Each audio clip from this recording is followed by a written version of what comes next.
আসসালামু আলাইকুম, আমি সাইফুল ইসলাম হ্যাকভিশন বাংলাদেশ থেকে। আজকে আমরা দেখব হিক পার্টনার প্রো অ্যাপ ব্যবহার করে কিভাবে একই নেটওয়ার্কে থাকা ডিভাইসের আইপি পরিবর্তন করা যায়। ওকে, আমরা প্রথমে হিক পার্টনার প্রোতে চলে আসবো। হিক পার্টনার প্রো থেকে নিচের মেনু বার থেকে দেখতে পারবো টুলকিটে আমরা ক্লিক করব। টুলকিট থেকে চলে যাব আমরা এসএটিপিতে।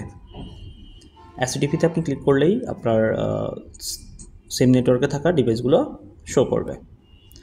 ওকে, এখন আমরা যেটা দেখছি আমার এখানকার এনবিআরটা আছে 0.1 সিরিজে, দ্যাট মিনস 168.0 এই সিরিজে। আর এখানকার যদি আপনি আইপি অ্যাড্রেস অন্যান্য আমার ক্যামেরাগুলোও দেখেন 0 সিরিজে, এখানে আমার 2CD1047, দ্যাট মিনস এই ক্যামেরাটা দেখেন connection failed, device gateway error. That means আমি যদি একটু ডান পাশে চলে আসি, ডান পাশে আসলেই দেখতে পারবেন আইপি অ্যাড্রেসটা এখানে দেখা আছে 192.168.1 সিরিজ। দ্যাট মিনস আমার এখানকার নেটওয়ার্ক হচ্ছে 0 সিরিজে, বাট আমার ক্যামেরাটা হচ্ছে 1 সিরিজে, যার জন্য আমার এটা কানেকশন ফেইল্ড আসতেছে, বাট ডিভাইস গেটওয়ে এরর আসতেছে। তাহলে আমরা যেটা করে দিব, আইপি অ্যাড্রেসটা চেঞ্জ করে নিব। আমরা প্রথমেই সিম্পলিভাবে ক্যামেরাটা ডান পাশে 3 ডটে ক্লিক করব।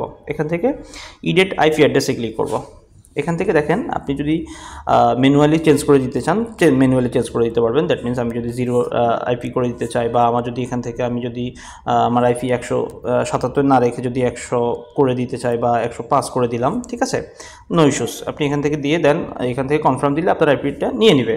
আচ্ছা, আপনি যদি সেম নেটওয়ার্কে থাকেন, দ্যাট মিনস আপনি যদি ইন্টারনেট কানেকশন থাকে এখানে, তাহলে আপনি যেটা করবেন ডিএসসিপিটাও অন করে দিতে পারবেন। তাহলে আপনার অটোমেটিক্যালি আপনার এখানে আপনার চেঞ্জ করা কোনো কিছু লাগবে না। অটোমেটিক্যালি আপনি ডিএসসিপি এনেবল করে আপনি যখন কনফার্ম দিবেন, কনফার্ম দেওয়ার সাথে সাথে ও কী করবে, আপনাকে অটোমেটিক্যালি আপনাকে একটা আইপি অ্যাড্রেস দিয়ে দিবে ওর সিমিলার নেটওয়ার্কের। তো আমি একটু ওয়েট করবো, দেখব।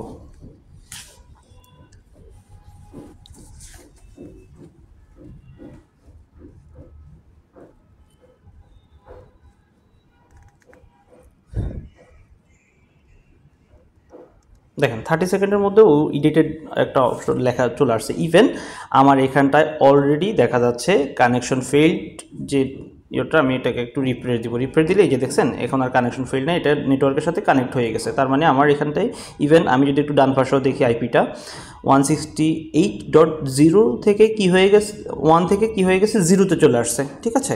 তো আমি এখান থেকে আমার আইপি অ্যাড্রেসটাও চেঞ্জ হয়ে গেছে, ইভেন আমার ক্যামেরাটাও প্রবলেমটাও সলভ হয়ে গেছে, ইভেন আমার ক্যামেরাটা আমি এখন লাইভও দেখতে পাচ্ছি।